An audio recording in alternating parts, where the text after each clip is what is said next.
What's up guys, Austin Brady here, and in today's video, we're gonna be reacting to Wakanda Forever. So this is the second Black Panther movie. When I saw the trailer, I was really excited for it. I'll be sharing kind of some of my reactions throughout the movie with the editing, the acting, the music, and at the end, I'll be sharing my conclusions and whether I really enjoyed this movie or if I thought it kind of fell flat.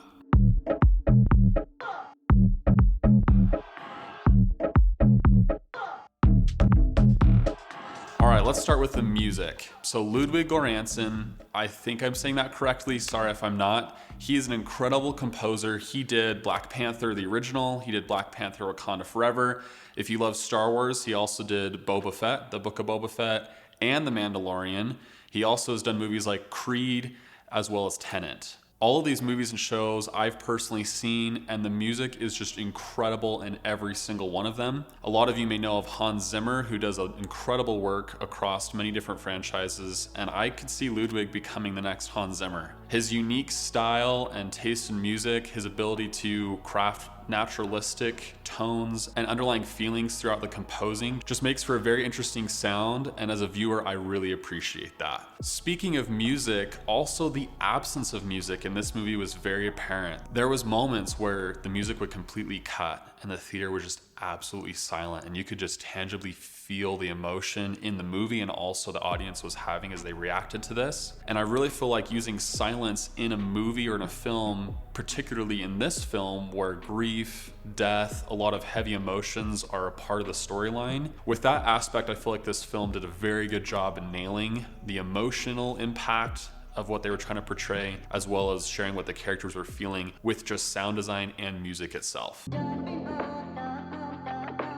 So the use of visuals in this movie I really appreciated. There's beautiful scenery not only in Wakanda but also deep beneath the ocean where we see Namor and his people as they live beneath the waves. Something I noticed was the use of slow motion. We see these dancers all dressed in white. You can see the emotion of excitement almost, but also of sorrow as they're mourning the loss of their king, and they're pushing in on these dancers, and it just conveys this almost slowed, surreal feeling. It's not real time, and so you can kind of process what they're feeling. There's also a moment later in the movie where Shuri is experiencing a lot of turmoil on the inside, and she takes the heart-shaped herb, she goes into this vision, and she sees not her mother or her brother, but Killmonger, who's her long-lost uncle that took over the throne in the past film. So you can see just kind of her confusion as she turns the corner and sees him sitting on the throne, and underneath the water slowly creeps out these waves that just erupt and burst on the walls. You're very enthralled with what's happening with Shuri and Killmonger, so you may not notice that, but that's a very interesting way of showing emotion as the flames erupt and rise and get bigger and bigger as the scene climaxes. I thought that was a really nice taste, not only with the director, but also with behind the scenes as they created that feeling throughout the whole scene just with visuals.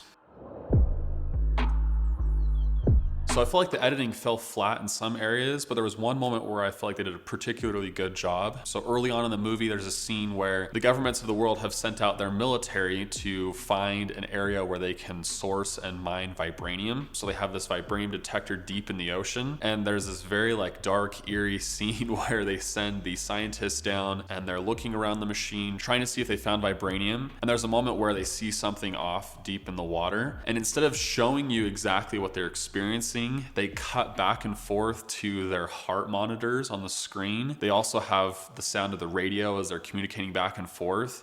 And it was a very eerie and thrilling way of editing that up because you felt afraid. And as those scientists deep in the ocean are being attacked, you could see their heart rate getting faster and faster. Their visuals were cut from the ship above, and the people on the ship had no clue what was going on, and we had no clue either because we weren't shown exactly what happened, which builds more suspense and more of a thrill with the dramatic unveiling of Namor's people as they attack the ship.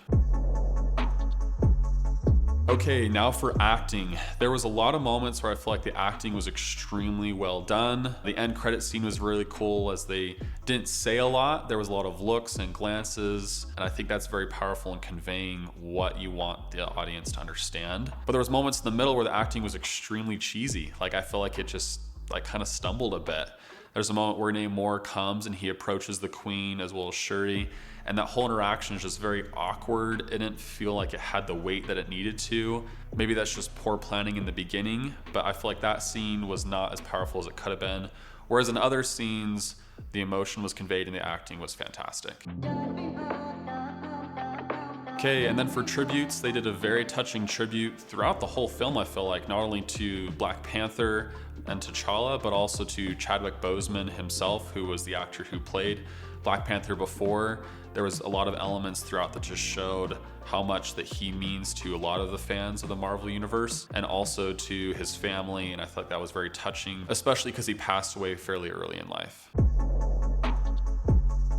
Okay, so my conclusion, this movie was great. I really enjoyed it. I feel like it was probably the best movie since Endgame. I have not been too impressed with the content that Marvel's put out. There's been some interesting films like Loki, but most of those films I feel like have just fallen flat for me. With Black Panther Wakanda Forever, it gives me a little bit hope that there may be some good content coming out from Marvel Studios in the future. I think it's a hot take maybe, best movie since Endgame, but I will say not the whole movie was fantastic for me. From the very beginning towards the middle was fantastic. I was very invested in the film. There was a lot of good scenes, some action, and then towards the end, when they had the fight on the big boat, I did not think that was going to be the finale.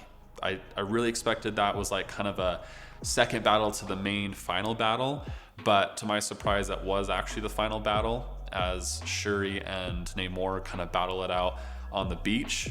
And then that ending was good. I feel like we shouldn't be, having revenge, but it just seemed like there was not a lot of conclusion, which makes sense. This is a movie in a progressive line of movies, so maybe we'll have more closure in the future, but I feel like there was so much buildup, and it's like a 2.5 hour movie plus, that the end could have been way more epic. It just fell flat, and that's just how I felt. After that, the post-credit scenes, the scenes that kind of gave that resolve were really good, but just that moment itself, it was not as epic as I expected it to be. All right, guys, that's all I have for you today. Thanks for watching my review of Black Panther Wakanda Forever and some of my reactions. If you love this movie and you've seen it, drop your comments below. And if you didn't like this movie, I'd love to hear your thoughts as well. And we'll see you guys in the next video.